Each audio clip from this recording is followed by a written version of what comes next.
cannabis.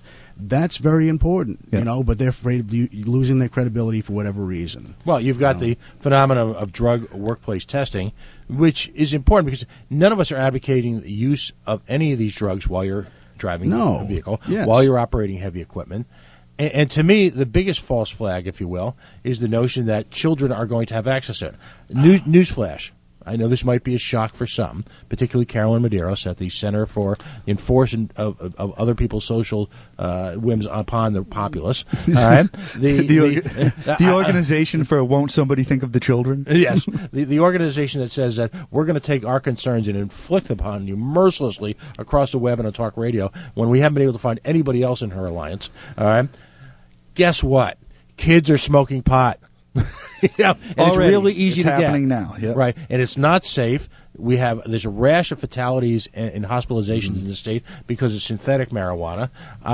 In the same way that I'm sure there were rashes of deaths because of moonshine in the 20s. Exactly. Right. Yes. Right. So kids are going to do it. All right. We talked about this last night, Mark. The taboo factor. The taboo factor. Speak to that. I mean, well, some of us are kids in this room right now. Others of us are kids at heart. We live in a nation that this nation was born on being told, you know, if you can't do something, fight it. All right? We don't like being told what to do. Then you add children in the mix. All right? Children naturally, all right? You tell them not to do something, they're going to do it. All right? So as far as saying, hey, do not touch this substance, all right? We have seen out west that the child usage does not go up. All right? We don't know if it has gone down yet, but it doesn't go up. Why? Because you don't make it taboo anymore. All right? When you make something say, hey, you can't do that, you know, all of a sudden, you know what? If you want to, whatever, it's fine. It's just not that fun anymore. Right. You know what I mean? And that's just the way it works. It's just not that fun anymore. Really, it's up to me. That means you're left with the people that will just do it anyhow. Yeah. I've even spoken to some adults who smoke marijuana that have said, I'm not really for them making it legal because it takes some of the kind of mystique out of it. Well, like yes, some of the I gotta go I gotta call my guy and I gotta meet him over here, you know. Yeah, exactly. That's the point. I mean that taboo factor has been part of it for so long that it's very interesting to see that some people actually enjoy that part of it. You know, don't take away my one bad side. Right, like the one time a week that I step out of the line, exactly. Step out of the box. These guys who are working in offices in their cubicles all week, they call their guy at the end of the week and they feel like a renegade. You know, but I mean, seriously, we already know. Then you look at these countries who have legalized everything.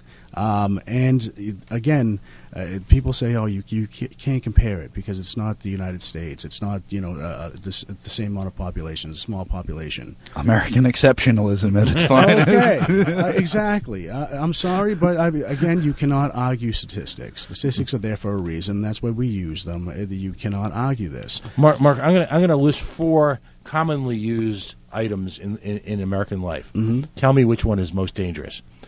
McDonald's, cigarettes, Budweiser, and reefer.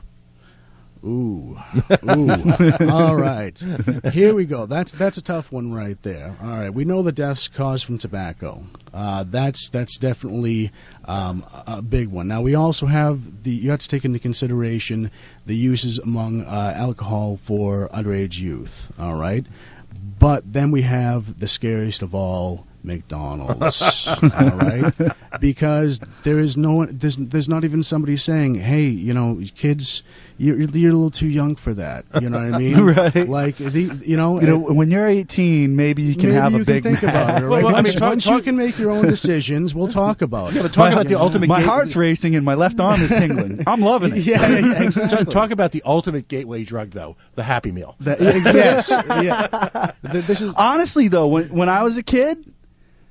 As soon as the Mick was out of Mom's mouth, it was like instant ADHD. Like, that's because you were McDonald's. Wait, is it time for Shamrock Shakes? You were already addicted at that point. You know what I mean? So if you didn't have it in 2 weeks, you had the DTs while you were 7 years old. Right. Where's my toy? It's bad. But the larger point being is that the 3 out of the 3 most dangerous products in that list of 4 are legal. Yes. commonly used. In one case, not even age prohibitive. Right. And yet we obsess over essentially a level of drug that doesn't even rise in some cases to the level of coffee. I mean, right. Hey, Dave Grohl from the Foo Fighters, last year when they were recording it, they were doing, I forget what the heck the name of that project was. They went to all these different cities. Really cool project. Yeah. Actually had to be hospitalized because he drank too much coffee while he was recording the album. Like, he had to go to the hospital for a caffeine overdose. It will happen, yeah. We have these substances that are well accepted by our country for so long, you know what I mean? And that's it. We get used to something being the way it is. And I think we have trouble as a nation saying, maybe we made a mistake.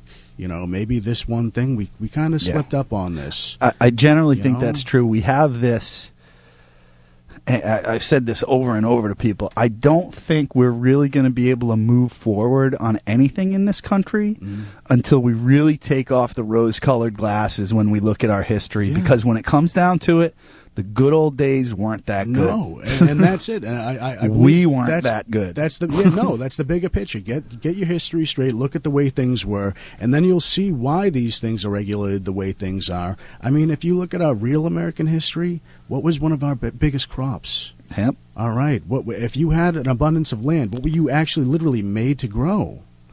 Hemp. Yeah, exactly. All right. So obviously they had something right, or else this country wouldn't have thrived the way we wouldn't be here doing this right now if we didn't have that little offshoot, that little, I mean, if we look at our presidents, George Washington, I believe that was one of his main grows. And I might be misquoting this, but one of my favorite misquotes, if it's misquoting, all right, is Abraham Lincoln.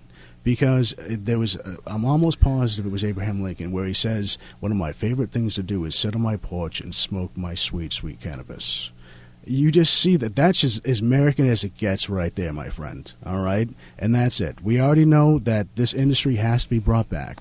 Well, I'm all for anybody in the General Assembly has to smoke dope mandatorily, because I figure then maybe they'll come up with some creative ideas on how to fix things in the state. That's another thing. I think that's another reason why it's not legalized in the first place, because it gets you thinking in a way that you're not usually thinking. All right, and if you think about the other drugs we mentioned here, beer is meant to like bring you down and kind of loosen your inhibitions. Mm-hmm.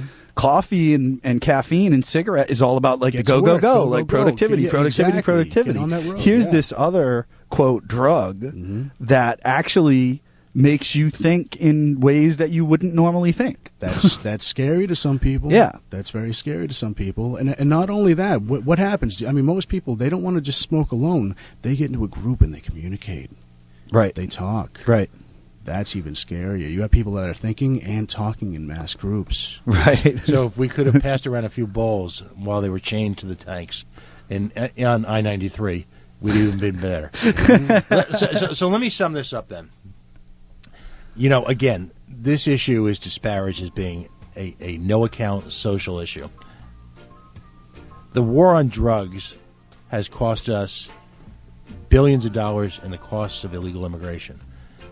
That has stimulated a number of public health crises, as the illegal immigrant opponents will even point out, that have cost us lives and fortunes. The war on drugs has cost us billions of dollars in what I consider the unnecessary incarceration of a significant portion of America's youth. The war on drugs has cost us billions of dollars in arming our police to the point where they exceed the capacity of our National Guard.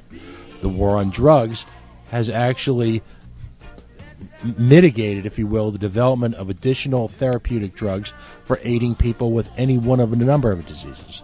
The war on drugs continues to take up a great level of our national resources in terms of the efforts at essentially finding new ways to introduce people into the criminal justice system through things like stop and frisk. The war on drugs has brought about civil unrest in minority communities because of the techniques used to, in my mind, illegally and unconstitutionally incarcerate people in the quote-unquote war on drugs. Can you think anyone here of an issue that is more economically important than stopping the war on drugs? You're listening to the Coalition Radio, coalitionradio.us, facebook.com/thecoalitionradio, coalition_radio. Join us on our website. Try out our bookstore. We're going to see you next week. Thanks for listening. Imus in the Morning, Brown Sports, AM 790, Talk and Business, WPRV, Providence, a Cumulus station.